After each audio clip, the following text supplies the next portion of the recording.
I feel like working in the hospice field has taken me, it sounds like you as well, kind of back around to that place where we, where we just become more comfortable with it. And I think that's really the impetus for this series that we're doing, is to talk about this and maybe share our ideas, and hopefully get ideas from anybody who might be watching us during this time.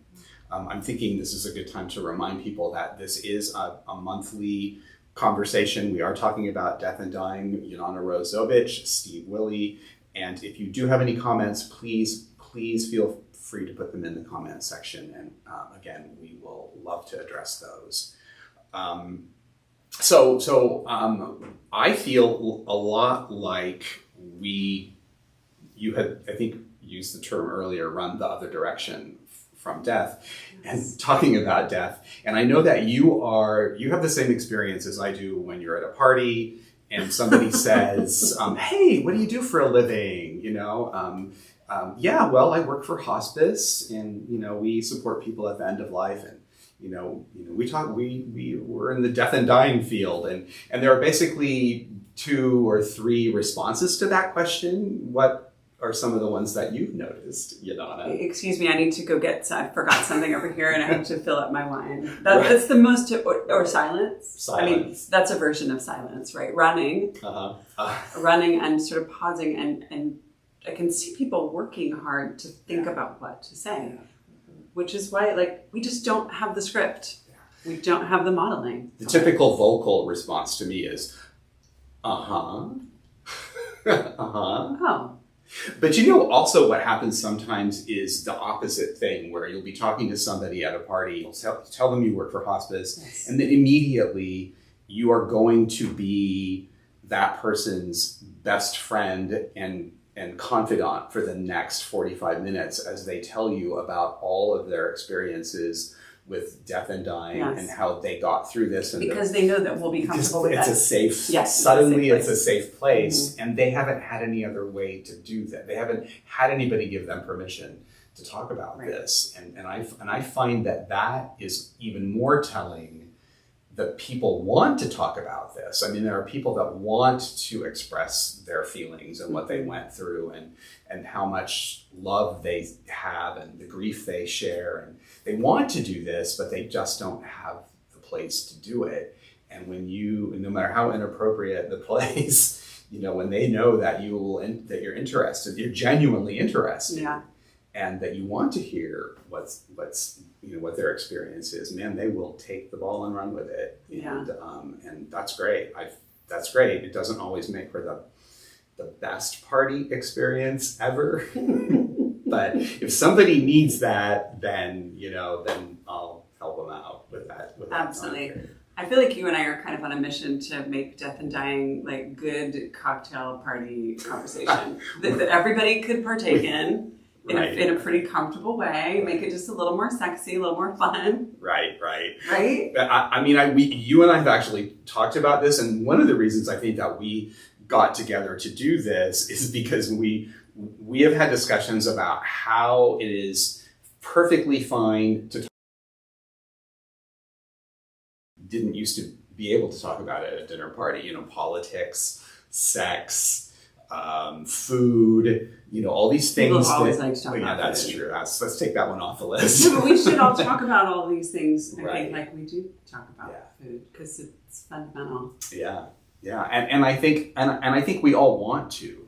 I mean, I think at some level we want to talk about this, and we have really, you and I doing this work, I think, and anybody that I know that's done this work has the experience of realizing that the more you do talk about this, the less anxiety you tend to have. Free-floating anxiety. I mean, if somebody were to walk in here and say, I'm sorry, Steve, you're going to die in 15 minutes, I assure you I would be anxious.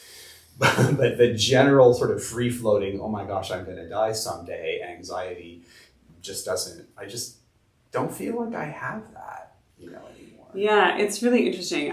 Where I'm at currently, sort of taking my pulse about my personal relationship with death and dying, I can intellectually and emotionally talk about it now, and I feel like that is of great service to me, and hopefully my community as well. But it's always the other. Yeah. Right? Like my own mortality is totally off the table for me. Like I can't. Yeah.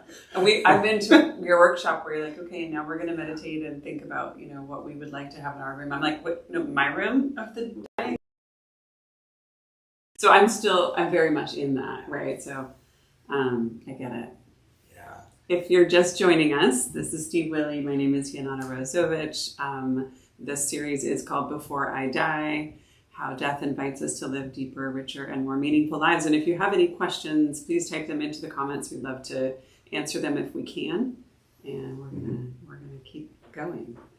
So do you think it's possible to normalize talking about death and dying? If it's not, there are going to be a lot of really, really unhappy people listening to me talk because I feel like that's my mission. Yeah, I feel like if there is your job title. It's my job. It's basically my job title.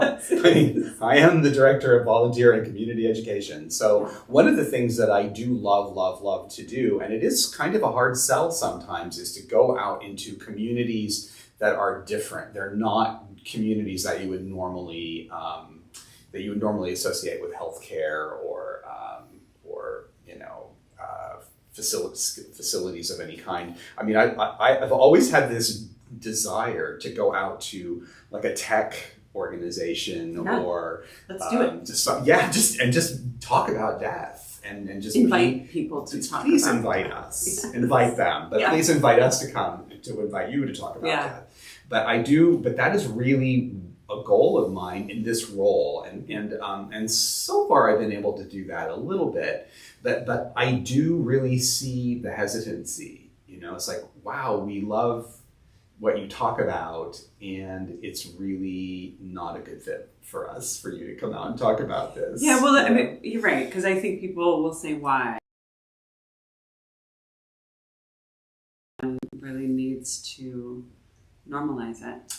Right? It just is, it seems like it serves such purpose. And we see in our hospice work, the families and the people who clearly have been confronting their own mortality in a real way for however long are just having an easier time with the transition onto hospice care, just talking about everything.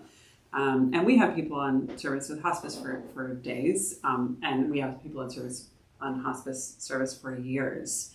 So we all come in and we swoop in and we try to help everybody become more comfortable talking about it. But the people who've really been in denial for their entire lives, and that's what's normal for them, it's a harder process.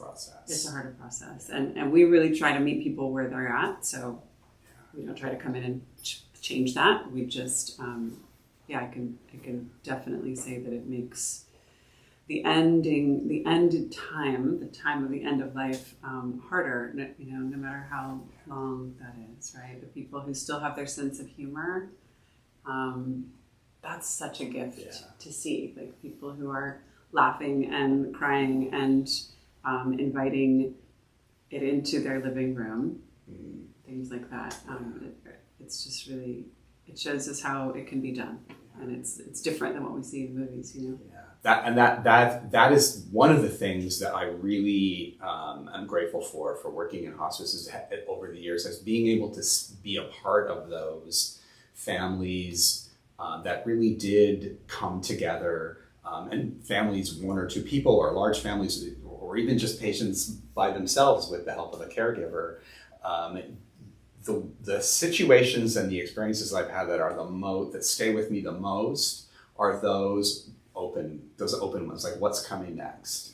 This is hard. It's a challenge. I wish I wasn't doing this, but here we are, and what's coming next. And I think it really helped me in my own situation when my dad died 5 years ago. Of course, I'm in hospice, and I had a lot of great care, coming in, and everybody was doing what they're supposed to be doing. But like you said earlier, when it's you, all bets are off. It's like, it's like all that comfort, all that knowledge, all that everything, it just becomes, really personal. And still, we were able to kind of organize our lives around my dad's last month. And it really was a beautiful death. And when people for a year or two afterwards would find out that my dad had died, and my dad was one of the most beautiful people on the planet. I mean, he was just the sweetest guy. Everybody loved him. And people would ask me, oh gosh, how did it go? And I don't know what they wanted from that answer as an answer to that question, but my answer was always, it went beautifully. It was a beautiful death. It was a lovely day. The sun was shining. There was a breeze coming through the window. We were gathered around, and we were just letting it happen. He was comfortable. He wasn't in any pain. Well cared for, and he just sort of drifted away. Mm-hmm. And I don't know how it could have been any better than that. And seeing that and realizing how connected he was to all of those other experiences that I've had, really does feel like, yeah, it's possible to normalize. I mean, I think it's possible for this to be a normal conversation, and I think it's possible for us to really integrate death into our living experience. And not every situation is going to be that idyllic, but we're all going to do it. Yeah, absolutely. And I do feel this kind of pulse on culture right now that people in general, and younger people in particular, I think, who kind of question everything of the generations that came before. There is a lot of curiosity. I ran across a TikTok account from a hospice nurse, and she answers very specific questions from people about what happens as we die. And she has something like 14 million followers or something. And people are curious because we don't know, right? So we're learning about death and dying on TikTok. I think I think we should learn about it from any knowledgeable source, really. And, at Wilshire, music is part of the spiritual team. So we have spiritual counselors and musicians on the spiritual team. It's one of the only hospices that we know of that has musicians employed on staff as part of the spiritual team. And so, one thing that we try to keep in mind is if the hospice team is doing their job, death shouldn't be an emergency. It shouldn't feel like an emergency, and it shouldn't be filled with fear and pain. If we're doing our job well, right? Most of the time that can be accomplished. And so when that part is off the table, that the fear and the pain and the sense of emergency is off the table, then we can go deeper, right? It's sort of that, like we go into the top of that pyramid of needs where you can really be more present with it. And then the deeper work of death and dying and spirituality can happen. Yeah. And that's the idea for me. That feels like we are where we're coming together, where we can have conversations, where we can joke, we can keep our sense of humor, we can be respectful, silent, just whatever we need to be in that moment. Yeah. I think that's the goal, really. I'm feeling like giving people a tool of some kind to maybe homework is a better word than tool. Mm-hmm. I'm thinking about one of the impetuses for this whole series being Stephen Levine's book, A Year to Live. Yeah. Stephen Levine wrote this book several years ago in the early 2000s, I believe. And his whole idea was that death and dying and the being present with death and dying can be a practice that can bring us closer to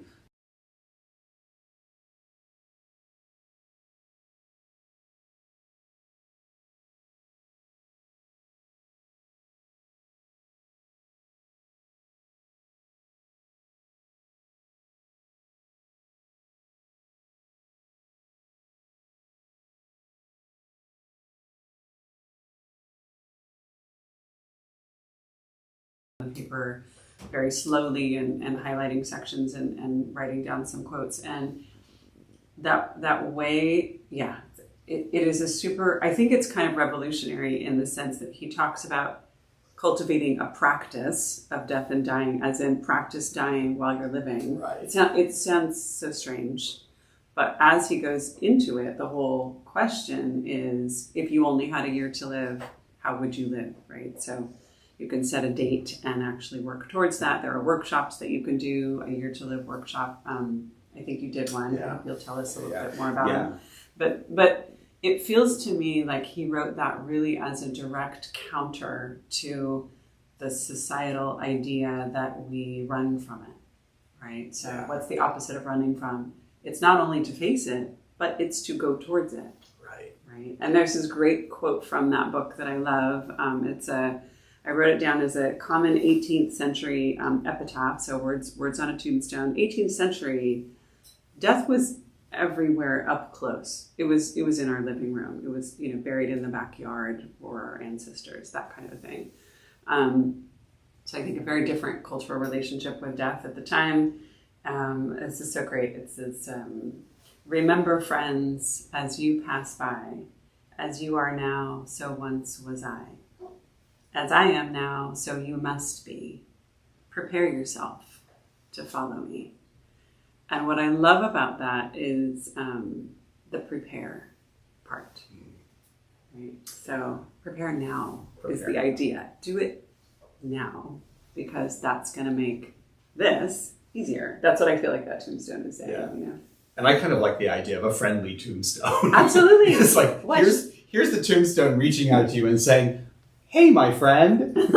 Just so you know. I don't know whether that is friendly and creepy at the same time. It is. It would be a good quote for a horror movie as well. But I'm going to take the heartwarming interpretation of it. Yeah. I think that's lovely. Yeah, I think one of the great things about that, about looking at death as a practice, and especially the way Stephen Levine encourages you to do that, is that you're not only thinking about, I'm going to sell this house I don't want, or donate my body to science or whatever. You're not thinking just about those types of things, but he's talking about when you get a cold, when you have a cold or the flu, think about how your body feels. Really pay attention to how your body feels, the aches, the pains, and sort of generalize that into what if that's the way you're feeling at the end of your life. Yes, exactly. Mm-hmm. So just really thinking about your body as a finite, mortal thing,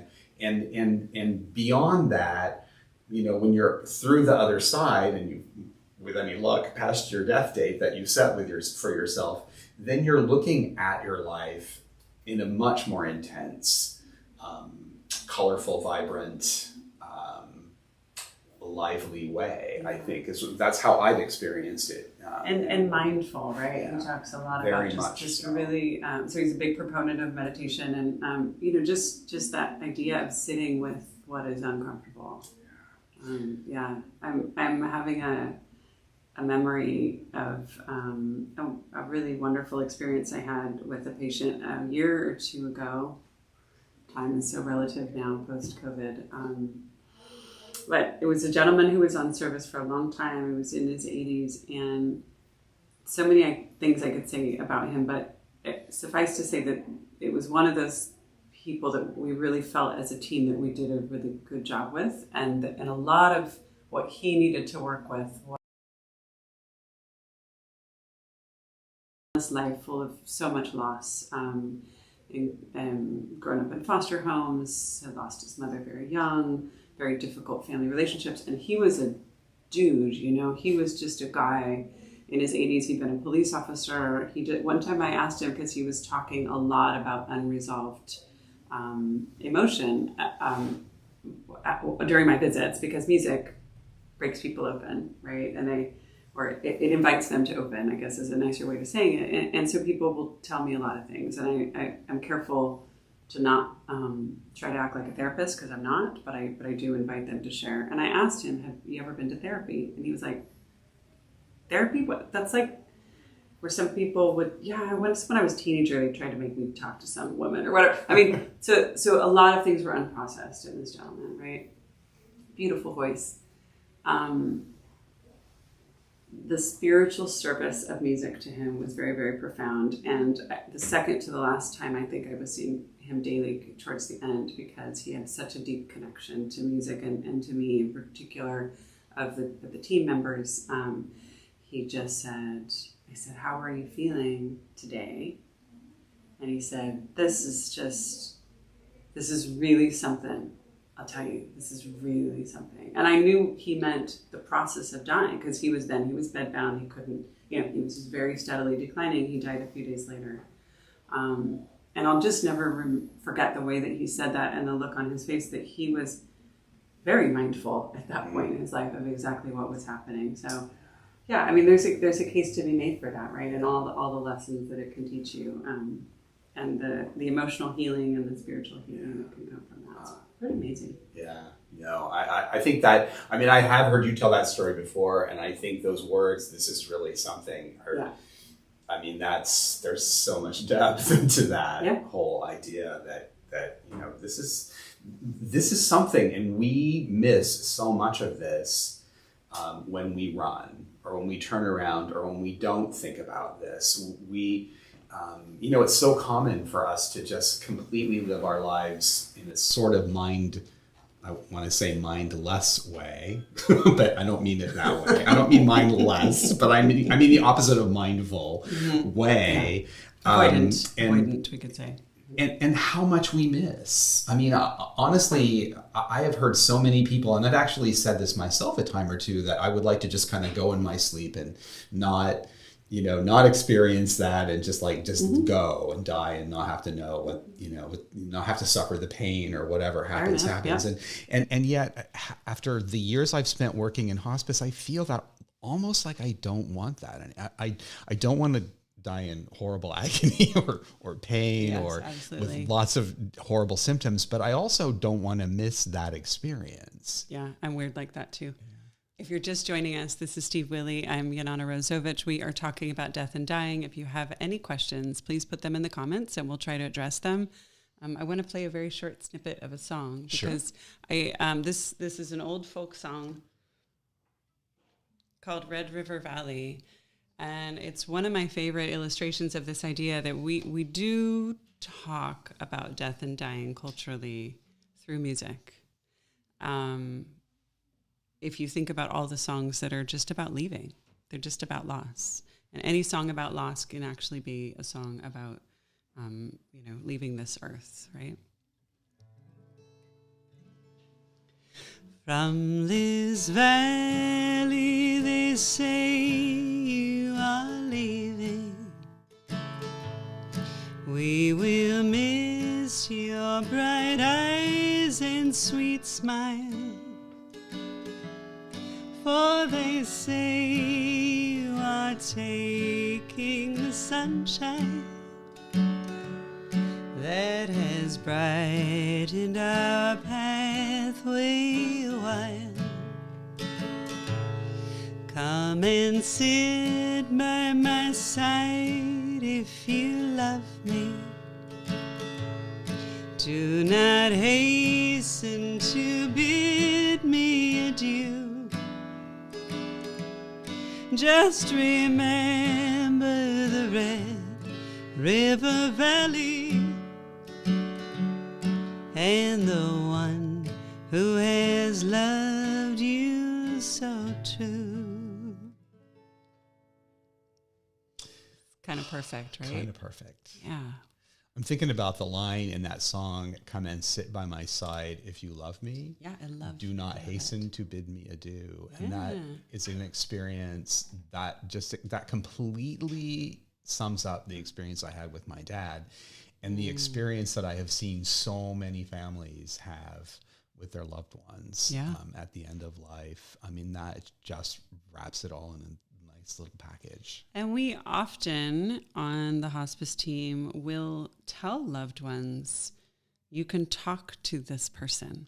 Yeah. We will model that by walking into the room and speaking directly to the person who is dying, because we assume that they can hear us, because the hearing is the last sense to go. And we model for the families how to do that, right? By speaking directly to that person.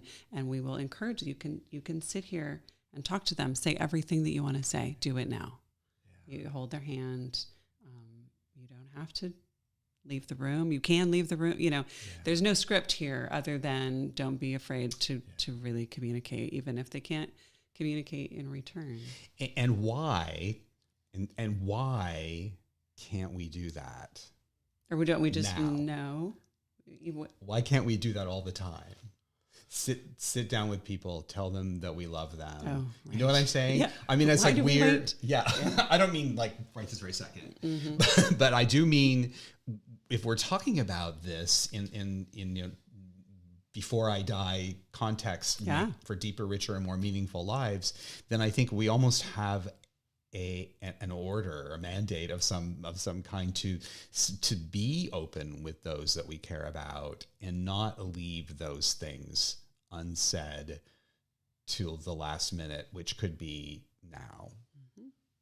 It's like it feels like being able to sit down with somebody comfortably or not and say, look, uncomfortably is okay. Yes. Someday I'm going to die. And we don't know when that's going to be, but someday I'm going to die. And you need to know right now that I love you. Yes. The things, what you need to say. Right. Yeah. That's, Dr. Ira Byock wrote a book, I think I'm going to misquote the title, The 4 Things That Matter Most. But but those things are, I love you, thank you, I forgive you, and forgive me. Yes. And his point in writing the book is similar to ours in this series, and that is you want to live those things all the time. You don't want to wait till the clock runs out, and hopefully you can get to your loved one in time to say those things while they're still conscious. You want to live those things every day of your life and not leave any of them dangling. Yeah. I mean, we will help families hold up the phone to someone's ear so that a distant, estranged relative, child, somebody that they love can say whatever words they need to them, and they will very often be hanging on to hear those, and then they'll go. Yeah. So, it's pretty amazing. Yeah. If this sounds a little bit like a religion, when I'm hearing us talk, I think, wow, we're sort of, we're sort of believers. Well, we're kind of believers. Yeah. We're believers in the, let's try to talk about it. People write letters too. I mean, sitting down, it's not everybody's cup of tea, right?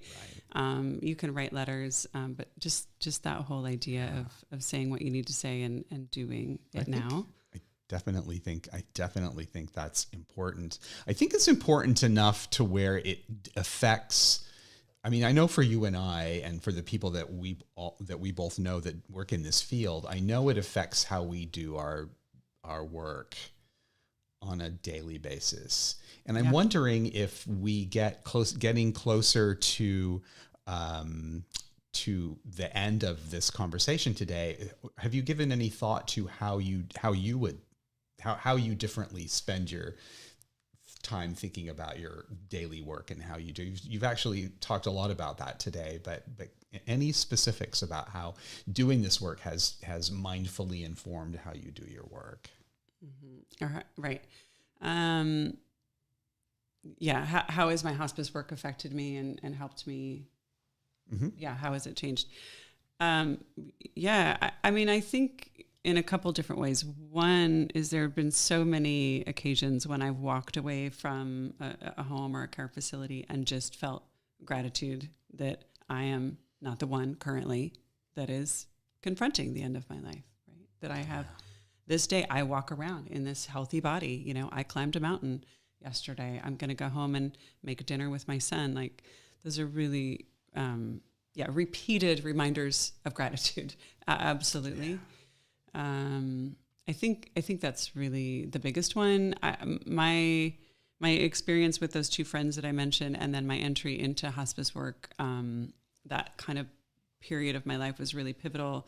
Also in that I began writing songs and performing, and pursuing music that had, really, really terrified me, and I had looked away from so many times in my younger years. And I was in my late 30s. It was a very inconvenient time. 2 kids and, a bewildered husband and whatnot. But that, it's the same message over and over and over again. Yeah. Like, whatever is your authentic life, do your best to pursue that. Mm-hmm. The rest is going to be so much easier. Yeah. Regret is, regret is just, it's a hard one. It can be processed towards the end of life, but it's just so much easier when there's not much regret. Yeah, regret is a goal. I mean, that's the goal for me, to let go of that. Mm-hmm. I'm really trying to live a life that doesn't involve very much of that. And I feel like for me, it's been a similar experience. Being in this field, being more comfortable around death and dying, has certainly helped me be more comfortable with myself. I mean, I think I'm the kind of person who can very easily be afraid of everything. I can be afraid of the big picture and the small picture, and death has taught me that most of the things that I can be afraid of just don't matter. They just don't matter. So I feel like that has that's been a gift. That's been a real gift, and the gift of focus on how I live my life in the absence of that fear, I think has been a real gift. I love that. So we missed a question earlier from Betty Jo about, I'm going to ask this to you, and you can answer, has a question about, does everyone need hospice or just older adults? Anyone who's dying. Or not actively dying, not actively though, dying, right? Yeah.